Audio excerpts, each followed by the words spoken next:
Shalom, and welcome to another in our series of podcasts from Temple Beth, a dynamic center for conservative Judaism in Los Angeles. This is a recording of a Shabbat sermon with Rabbi-Cantor Chorny and Rabbi Deborah Silver. I'm going to turn this room into a unison choir and ask you to repeat after me. Hodu, Ladoshem, Ki Tov, Ki, Le'olam, Chasto. Let's keep that going, repeating after me. Hodu, Ladonai,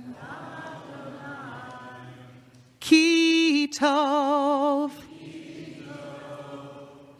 Ki Le'olam, Chasto.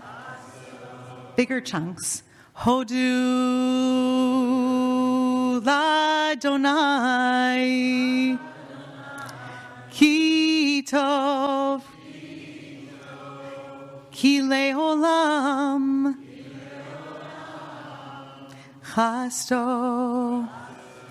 Now listen once just to me. Hodu, just listen. Hodu Ladonai, Ki Tov, Ki Le'olam, Chasto. You can join in because you know it now. Hodu Ladonai, Ki Tov, Ki Le'olam, Hodu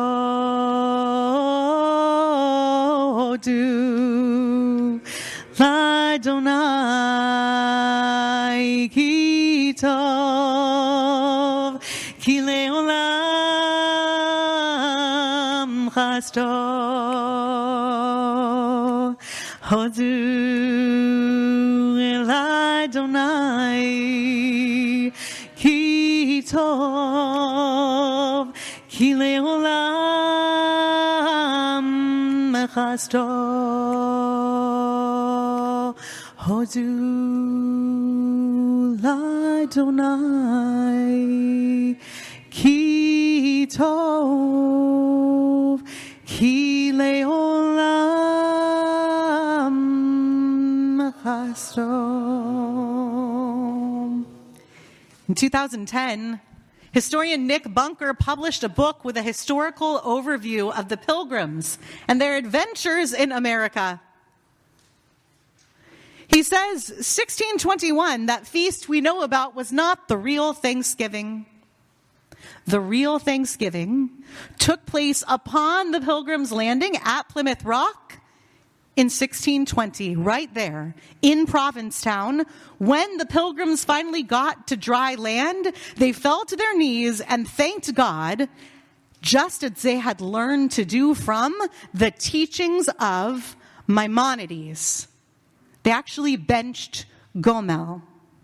And you may not believe me, but history is stranger than fiction. The whole story actually makes perfect sense in the context of the passionate and learned religious passengers who were aboard the Mayflower.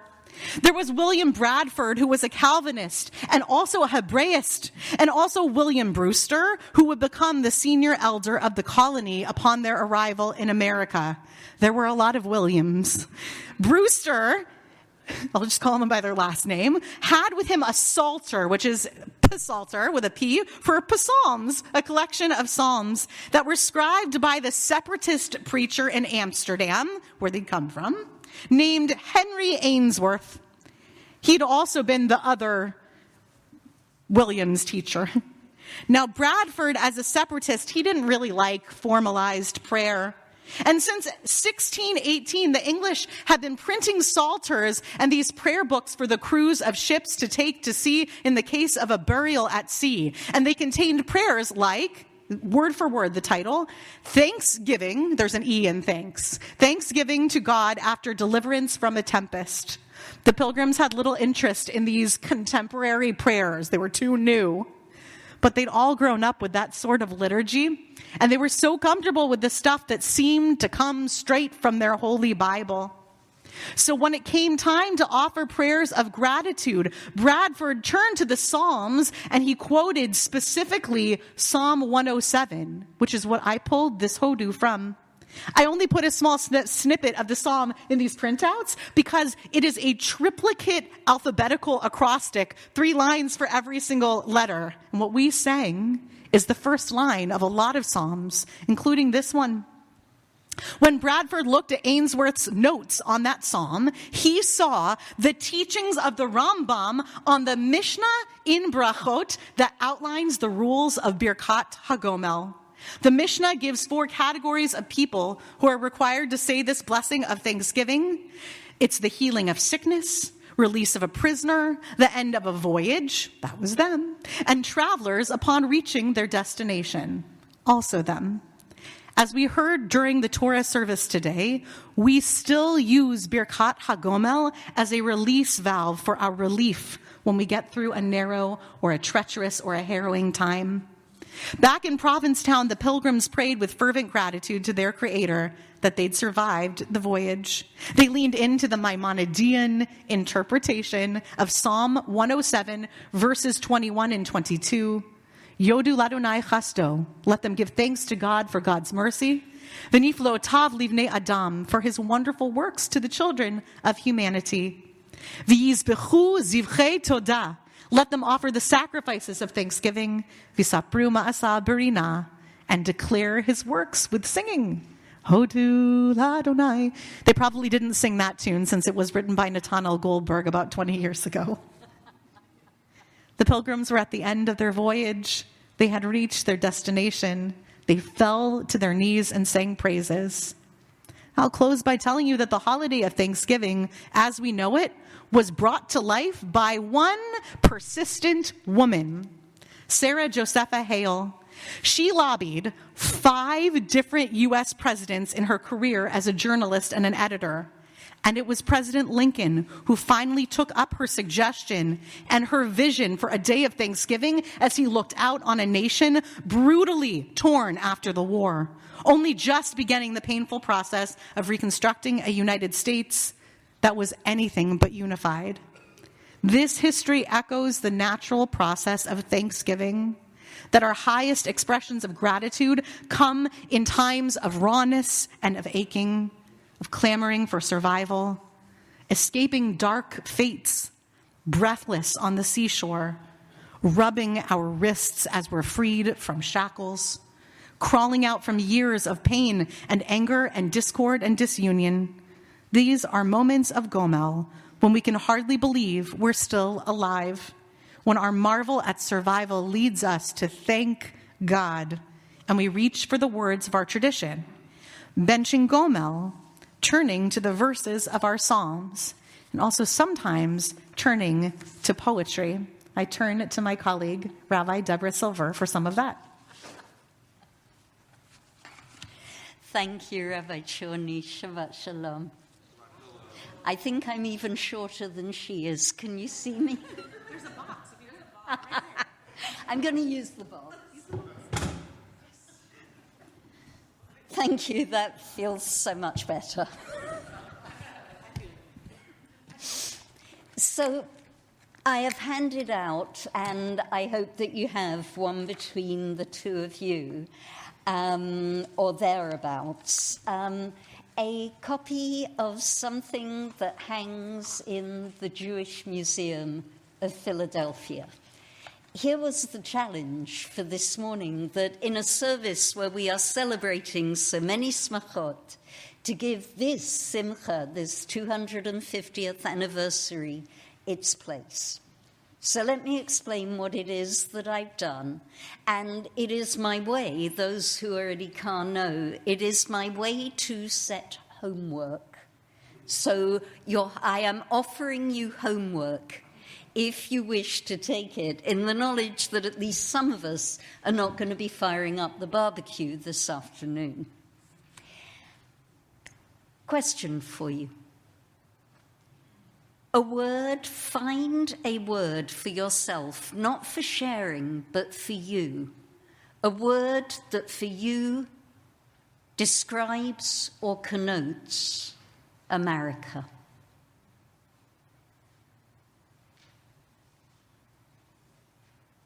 Just one word.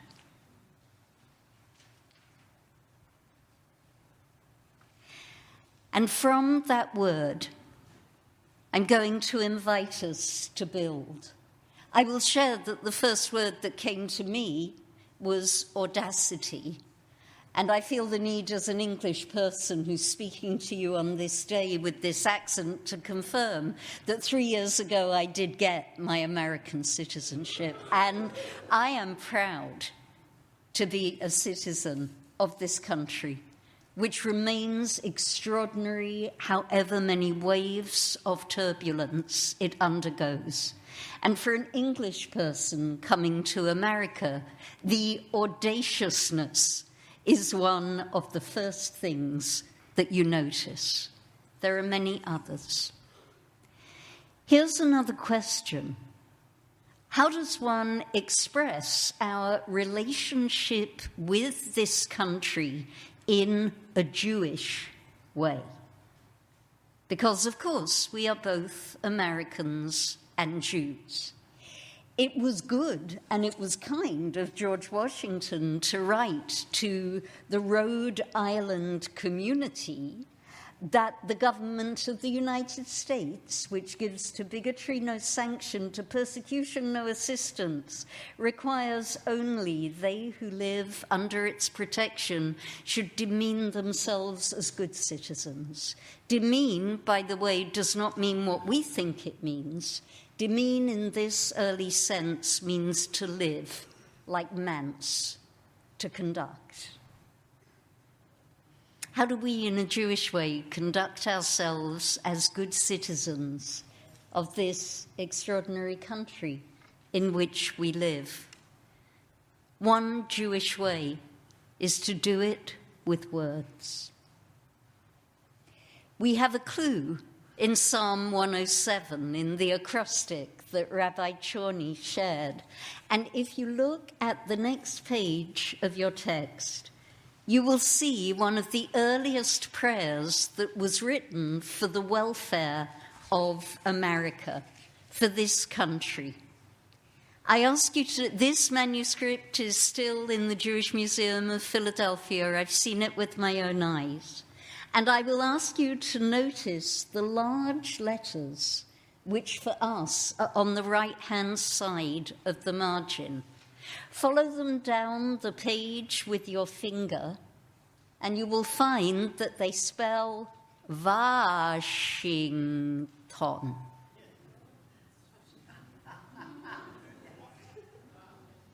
This is an acrostic poem. One of the things that the Hebrew alphabet does so very, very well.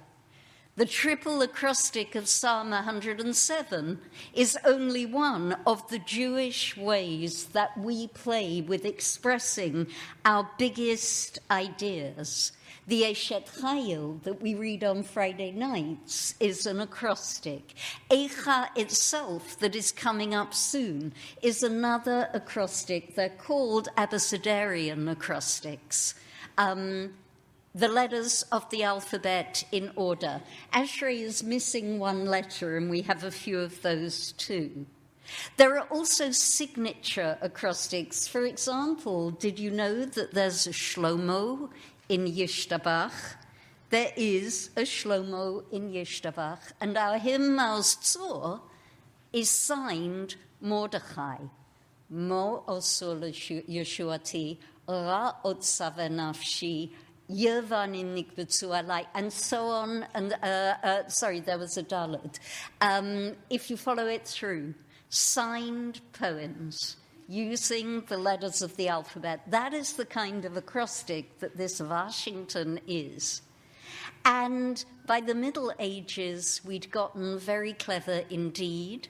We have reverse acrostics, the Selichot poem Ya'alei Tachanunenu, Taf, is a reverse acrostic. Yale tachanunenu mi'erev, va'ekat shavatenu mi'boker.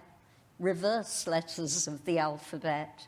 And there is even one where you have the letters of the alphabet going in reverse for the first letter of the word, and in the correct order for the second letter of the word. For that you need the magnificent Paitan Khalil.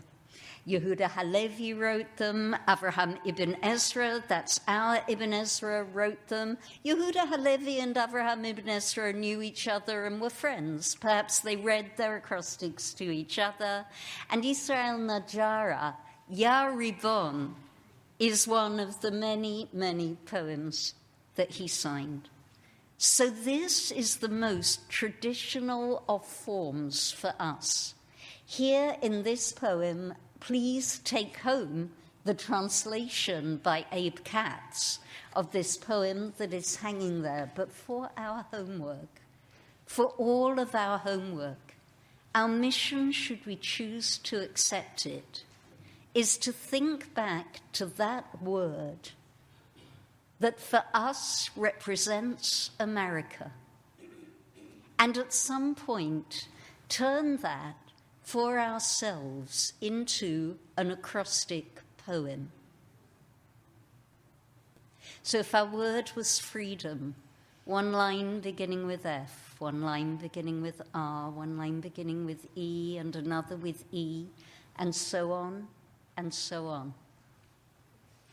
I have a little dream, a modest dream, that as Jews on this 250th anniversary of America, that we will share our acrostics with each other, perhaps over whatever it is that we are going to be eating to celebrate this audacious anniversary. Shabbat Shalom, and happy birthday, America. You've been listening to another in our series of podcasts from Temple Beth Am, a dynamic center for conservative Judaism in Los Angeles. If you enjoy these podcasts, we invite you to write a review on the Apple Podcast website or wherever you get your podcasts. For more information on Temple Beth Am, Los Angeles, please visit www.tbala.org.